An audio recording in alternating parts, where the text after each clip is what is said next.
ಇವತ್ತು ನಾವು ಬಂದಿದ್ದೀವಿ ವರ್ಷಕ್ಕೊಮ್ಮೆ ದರ್ಶನ ನೀಡೋ ತಾಯಿ ಹಾಸನಾಂಬ ದೇವಿ ದೇವಸ್ಥಾನಕ್ಕೆ. ಬರ್ರಿ ನೋಡ್ಕೊಂಬರ್ನು ಏನೇನೈತಿ. ಪ್ರತಿ ವರ್ಷದಿಂದ ಹೋಗ್ಬೇಕು ಅನ್ಕೋತಾ ಇದ್ನಿ, ಆದ್ರೆ ಹೋಗಾಕ ಅವತ್ತಾಗಿತ್ತು. ತಾಯಿ ಹಾಸನಾಂಬ ದೇವಿ ದೇವಸ್ಥಾನಕ್ಕೆ ಒಮ್ಮೆ ಆದರೂ ಭೇಟಿ ನೀಡಿ ಅಲ್ಲಿನ ಆಶೀರ್ವಾದ ಪಡಿಬೇಕಂತೆ ಅನ್ಕೋತಾ ಇದ್ನಿ, ಆದ್ರೆ ಆಗಿರ್ಕಿಲ್ಲ. ಈ ವರ್ಷ ಹೆಂಗಾರ ಮಾಡಿ ಹೋಗ್ಬೇಕಂತೇಳಿ ಡಿಸೈಡ್ ಮಾಡಿದ್ನಿ. ಅದಕ್ಕೆ ನಮ್ಮೂರಿಂದ ಜರ್ನಿ ಸ್ಟಾರ್ಟ್ ಮಾಡಿದ್ನಿ. ಅಲ್ಲಿ ಏನೋ ಸ್ಟ್ರೈಕ್ ಐತೆ ಅಂತ ಹೇಳಿದ್ರು, ಅದಕ್ಕೆ ರಿಕ್ಷಾದಾಗ ಬಂದ್ನಿ. ರೈಲ್ವೆದಾಗ ಒಮ್ಮೊಮ್ಮೆ ಅದೃಷ್ಟ ಇರ್ತೈತಿ, ಒಮ್ಮೊಮ್ಮೆ ಇರಲ್ಲ. ಯಾಕಂದ್ರೆ ಒಮ್ಮೆ ಜಾಗ ಸಿಗತೈತಿ, ಒಮ್ಮೆ ಸಿಗಲ್ಲ. ನಿಂದ್ರಾಕು ಜಾಗ ಇರಲ್ಲ. ಆದ್ರೆ ನನಗೆ ಇಲ್ಲಿ ಆರಾಮ್ಸರಿ ಮಸ್ತ್ ಮ್ಯಾಗ ಜಾಗ ಸಿಗ್ತಿತ್ತು. ಮಸ್ತ್ ಕೂತಿದ್ನಲ್ಲಿ. ಈ ಟ್ರೈನ್ ನಿಂತು ಹಿಂಗೆ ನೋಡು ವ್ಯೂವ ಬಾರಿ ಅದೊಂಥರ ಮಜಾ ಬರ್ತೈತಿ. ಆದ್ರೆ ಭಾಳ ಹುಷಾರ್ಲಾಗಿರ್ಬೇಕು. ಜೀವ ಭಾಳ ಡೇಂಜರ್, ಯಾವಾಗ ಹೆಂಗಿರ್ತೈತಿ ಹೇಳಕ್ಕೆ ಬರೋಂಗಿಲ್ಲ. ಹಿಂಗೆ ನಿಂತಾಗ ಎಷ್ಟೋ ಮಂದಿ ಜೀವ ಕಳ್ಕೊಂಡಿದ್ದು ಉದಾಹರಣೆಗಳು ಅದಾವು. ಅದಕ್ಕೆ ಭಾಳ ಕೇರ್ಫುಲ್ ಆಗಿರಬೇಕು. ಫೈನಲಿ ನಾವೀಗ ರೀಚ್ ಆಗಿವು ಹಾಸನಕ್ಕೆ. ಇನ್ನು 2.5 ಕಿಲೋಮೀಟ್ರ್ ನಡ್ಕೋತಾ ಹೋಗ್ಬೇಕು. ರಿಕ್ಷಾನೂ ಅದಾವ, ಕರೆ ಒಂದು ಸ್ವಲ್ಪ ಆದ್ರೆ ಪಾದಯಾತ್ರೆ ಮಾಡೋಣ ಅಂತೇಳಿ ನಡ್ಕೋತಾ ಹೊಂಟಿದ್ದೀವಿ. ಈ ವರ್ಷ ಮೈಸೂರು ದಸರಾಕ್ಕೆ ಹೋಗ್ಬೇಕಂತೇಳಿ ಭಾಳ ಆಸೆ ಇಟ್ಕೊಂಡು ಕೂತಿದ್ದೆ, ಆದ್ರೆ ಕಾರಣಾಂತರಗಳಿಂದ ಹೋಗೋಕ್ಕಾಗಿರ್ಕಿಲ್ಲ. ಅಲ್ಲಿ ಲೈಟಿಂಗ್ಸ್ ಅದು ನೋಡಿ ಒಂದ್ಸಲ ಆದ್ರೆ ನೋಡ್ಬೇಕಂತ ಅನಿಸಿತ್ತು. ಆದರೆ ಇಲ್ಲಿ ಹಾಸನಕ್ಕೆ ಬಂದಾಗ ಇಲ್ಲಿ ಲೈಟಿಂಗ್ ಅದು ನೋಡಿದ್ರೆ ಅಲ್ಲಿಗತ್ತ ಏನು ಕಂಪೇರ್ ಮಾಡಿದ್ರೆ ಭಾಳ ಅಂದ್ರೆ ಭಾಳ ಚಲೋ ಕಾಣಿಸತ್ತಿತ್ತು ನನಗೂ. ಲೈಟ್ ರೋಡ ಬೀದಿ ಎಲ್ಲ ಮಸ್ತ್ ಮಾಡಿದಾರು. ಮತ್ತು ಇಲ್ಲೇ ಧರ್ಮ ದರ್ಶನಕ್ಕೆ ಪಾಳೆ ಹಚ್ಚಿದ್ವಿ, ಅಂದ್ರೆ ಫ್ರೀ ದರ್ಶನ.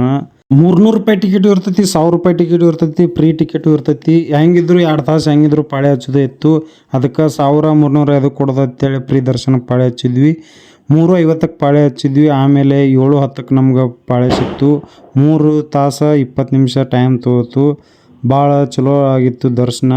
ನೀವು ಯಾರು ಹೋಗಿರ್ಕಿಲ್ಲ ಅಂದ್ರೆ ಒಂದ್ಸಲ ಹೋಗ್ಬರ್ರಿ. ಕೇವಲ ರೋಡ್ ಲೈಟ್ ಸರ್ಕಲ್ಗಳು ಲೈಟಿಂಗ್ ಅಷ್ಟು ಮಾಡಿಲ್ಲ. ಇಲ್ಲಿ ಒಳಗೆ ದೇವಸ್ಥಾನದ ಆವರಣದಾಗೂ ಮಸ್ತ್ ಮಾಡಿದಾರು. ಹೂವಿನ ಡೆಕೋರೇಷನ್, ಲೈಟ್ ಡೆಕೋರೇಷನ್. ಎಷ್ಟು ನೋಡಿದ್ರು ಇನ್ನೊಂದ್ಸಲ ಹೋಗಿ ನೋಡ್ಬೇಕು ಅನ್ನಿಸ್ತೈತಿ. ಆ ದೇವಸ್ಥಾನದ ಒಳಗೆ ಎಂಟ್ರಿ ನೋಡಿದ್ರೆ ಆ ಥರ ಫೀಲ್ ಅಲ್ಲಿ ಐತಿ.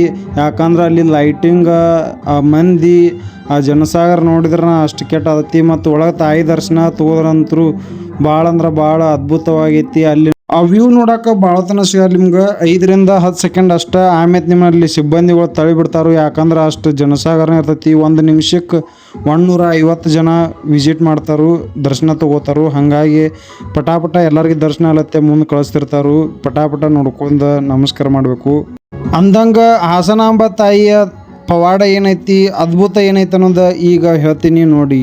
ಸುಮಾರು ವರ್ಷಗಳ ಹಿಂದೆ ಈ ಊರಿನ ಜನರು ಮೆಣಸಿನಕಾಯಿ ವ್ಯಾಪಾರವನ್ನು ಅವಲಂಬನೆ ಮಾಡಿಕೊಂಡಿದ್ದರು ಮತ್ತು ದೇವಸ್ಥಾನದ ಸುತ್ತಲೂ ಮನೆಗಳನ್ನು ಕಟ್ಟಿಕೊಂಡಿದ್ದರು. ಅದರಿಂದ ಬರುವ ಧೂಳು, ಮೆಣಸಿನಕಾಯಿಯ ಘಾಟು, ಒಗ್ಗರಣೆ ವಾಸನೆ ಅದನ್ನು ಪ್ರತಿದಿನ ಸಹಿಸಿಕೊಳ್ಳಲು ತಾಯಂದರಿಗೆ ಆಗುತ್ತಿರಲಿಲ್ಲ. ಪ್ರತಿದಿನ ಕಷ್ಟವಾಗುತ್ತಿತ್ತು. ಒಂದು ದಿನ ಆ ಊರಿನ ರಾಜನಾದ ಕೃಷ್ಣಪ್ಪ ನಾಯಕನ ಕನಸಿನಲ್ಲಿ ಬಂದು ಹೇಳುತ್ತಾರೆ, ನಮಗೆ ಇಲ್ಲಿರಲು ಸಾಧ್ಯವಾಗುತ್ತಿರಲ್ಲ. ಒಂದು ನಾವು ಇರಬೇಕು, ಇಲ್ಲಾಂದರೆ ಅವರು ಇರಬೇಕು, ಇಲ್ಲಾಂದರೆ ನಾವು ಊರನ್ನು ಬಿಟ್ಟು ಹೋಗುತ್ತೇವೆ ಎಂದು ಹೇಳುತ್ತಾರೆ. ಇದನ್ನು ಕೇಳಿಸಿಕೊಂಡ ರಾಜನು ಮರುದಿನ ರಾಜ್ಯಸಭೆಯಲ್ಲಿ ಈ ವಿಷಯವನ್ನು ಪ್ರಸ್ತಾಪಿಸಿ ಜನರಲ್ಲಿ ಹೇಳುತ್ತಾರೆ. ಊರಿನ ಎಲ್ಲ ಗ್ರಾಮಸ್ಥರು ನಾವೇ ಊರನ್ನು ಬಿಟ್ಟು ಹೋಗುತ್ತೇವೆ, ದೇವಿಯರು ಇಲ್ಲೇ ಇರಲಿ ಎಂದಾಗ ರಾಜನು ದೇವಸ್ಥಾನಕ್ಕೆ ಬಂದು ಈ ವಿಷಯವನ್ನು ತಾಯಂದಿರ ಮುಂದೆ ಹೇಳುತ್ತಾರೆ.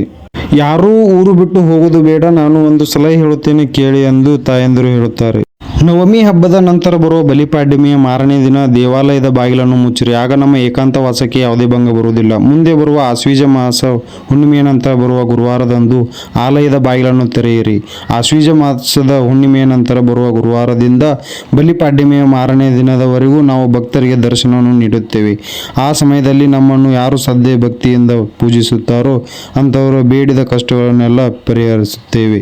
ಈ ಮಾತನ್ನು ಕೇಳಿಸಿಕೊಂಡ ಕೃಷ್ಣಪ್ಪ ನಾಯಕ, ಕೇವಲ ನೀವು 9-10 ದಿನ ಮಾತ್ರ ದೇವಸ್ಥಾನದಲ್ಲಿ ಇರುತ್ತೀರಿ ಎಂದು ಹೇಳಿದಿರಿ. ಅದಾದ ನಂತರ ನೀವು ಇರುವ ಸಾಕ್ಷಿ ಏನು ಅಂತ ಪ್ರಶ್ನೆ ಕೇಳಿದಾಗ, ಬಲಿಪಾಡ್ಯಮಿಯ ಮಾರನೇ ದಿನ ಆಲಯದ ಬಾಗಿಲನ್ನು ಮುಚ್ಚುವ ಮುನ್ನ ನನಗೆ ಹೂವಿನಿಂದ ಅಲಂಕಾರ ಮಾಡಿ 2 ದೀಪಗಳನ್ನು ಹಚ್ಚಿ ಬಾಗಿಲನ್ನು ಮುಚ್ಚಿರಿ.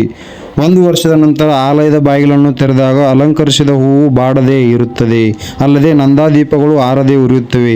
ಇವೇ ನಾವು ಇರುವ ಕುರುಹುಗಳು ಎಂದು ಹೇಳುತ್ತಾರೆ.